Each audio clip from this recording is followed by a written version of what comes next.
नमस्कार। कभी सोचा है कि इस तेजी से बदलती दुनिया में अपनी परंपराओं को, अपनी जड़ों को जिंदा रखना कितना जरूरी है? हाल ही में भारत में कुछ बहुत ही खास हुआ है, जिसने हमारी परंपराओं को पूरी दुनिया के सामने एक नई पहचान दी है। चलिए देखते हैं कि ये पूरा मामला है क्या।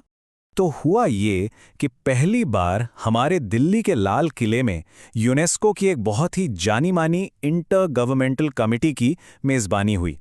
अब ये समिति करती क्या है? ये पूरी दुनिया की जो कल्चरल हेरिटेज हैं, यानी सांस्कृतिक विरासतें, उनको बचाने का काम करती है। तो जाहिर है इसका भारत में होना अपने आप में एक बहुत बड़ी बात थी। और इसी मीटिंग के दौरान एक और जबरदस्त खबर आई।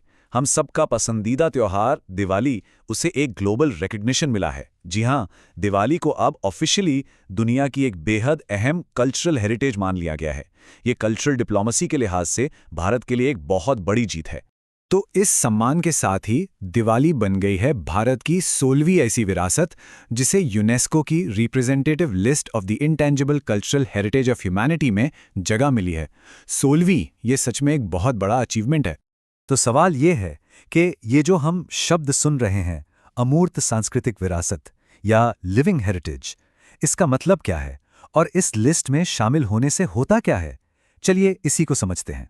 देखिए, इनटेंजिबल कल्चरल हेरिटेज या अमूर्त सांस्कृतिक विरासत का सीधा सा मतलब है हमारी वो परंपराएं, वो स्किल्स, वो रीति रिवाज जो हमें हमारे पूर्वजों से मिले हैं और जिन्हें हम अपनी अगली पीढ़ी को सौंपते हैं। ये सिर्फ पुरानी बिल्डिंग्स या म्यूजियम में रखी चीजें नहीं हैं। नहीं, ये लिविंग ट्रेडिशंस हैं जो आज भी हमारे जीवन का हिस्सा हैं। अच्छा, तो ये होती कैसी हैं? कई तरह की होती हैं, जैसे हमारे लोक संगीत और नृत्य, या फिर शादी ब्याह से जुड़े रीति रिवाज। दिवाली जैसे त्योहार तो हैं ही, साथ ही जो हाथ की कारीगरी होती है, ट्रेडिशनल क्राफ्ट्स, वो भी इसी में आती हैं।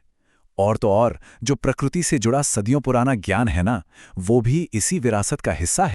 तो फिर इन सारी परंपराओं को बचाने के लिए दुनिया एक साथ कैसे आई? इसकी कहानी शुरू होती है एक बहुत ही जरूरी ग्लोबल पैक्ट से। हुआ ये कि 2000 की शुरुआत में ना, ये महसूस किया जाने लगा कि ग्लोबलाइजेशन और तेजी से बढ़ते शहरों की वजह से हमारी बहुत सी परंपराएं खत्म हो रही हैं, कहीं खो रही हैं।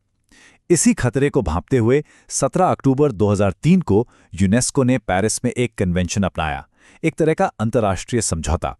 और आज जो कुछ भी हो रहा है वो इसी समझौते के तहत हो रहा है। तो इस कन्वेंशन के 4 मेन गोल्स थे। सबसे पहला, इन लिविंग हेरिटेज को बचाना, उनका संरक्षण करना।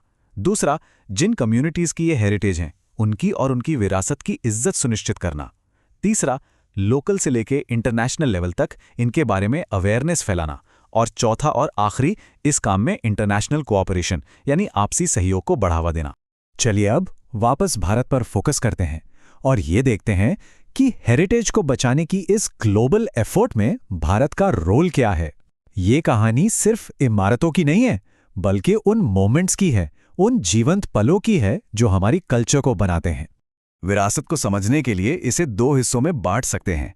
एक होती है टैंजिबल हेरिटेज यानी मूर्त विरासत, वो जिसे हम छू सकते हैं, देख सकते हैं, जैसे कि वो जगह जहां ये मीटिंग हुई, लाल किला।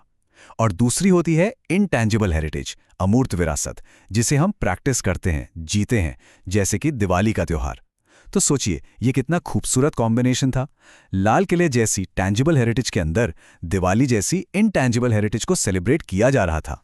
अब ये जो यूनेस्को कमेटी है ना, जिसकी बैठक लाल किले में हुई, ये समझिए कि इस पूरे ऑपरेशन का कमांड सेंटर है। यही कमेटी डिसाइड करती है कि यूनेस्को की लिस्ट में किसे शामिल किया जाएगा। यही सेफगार्डिंग के लिए बेस्ट प्रैक्टिसेस रेकमेंड करती है और जरूरत पड़ने पर देशों को इंटरनेशनल असिस्टेंस यानी अंतर्राष्ट्रीय मदद भी देती है। तो अब सवाल आता है कि ये सब इतना इंपॉर्टेंट क्यों है, और ये सिर्फ भारत के लिए ही नहीं बल्कि पूरी दुनिया के लिए क्यों मायने रखता है। देखिए, ये असल में एक शेयर्ड रिस्पॉन्सिबिलिटी है, हम सबकी एक साझा जिम्मेदारी। और ये जो काम है ये लगातार चलता रहता है, ये कोई एक बार का इवेंट नहीं है। जैसे अब ये भी तय हो गया है कि इस कमेटी की जो अगली बड़ी बैठक होगी वो 2026 में चीन के शामिन शहर में होगी, 30 नवंबर से 5 दिसंबर के बीच। इससे पता चलता है कि ये एक नॉन स्टॉप ग्लोबल एफर्ट।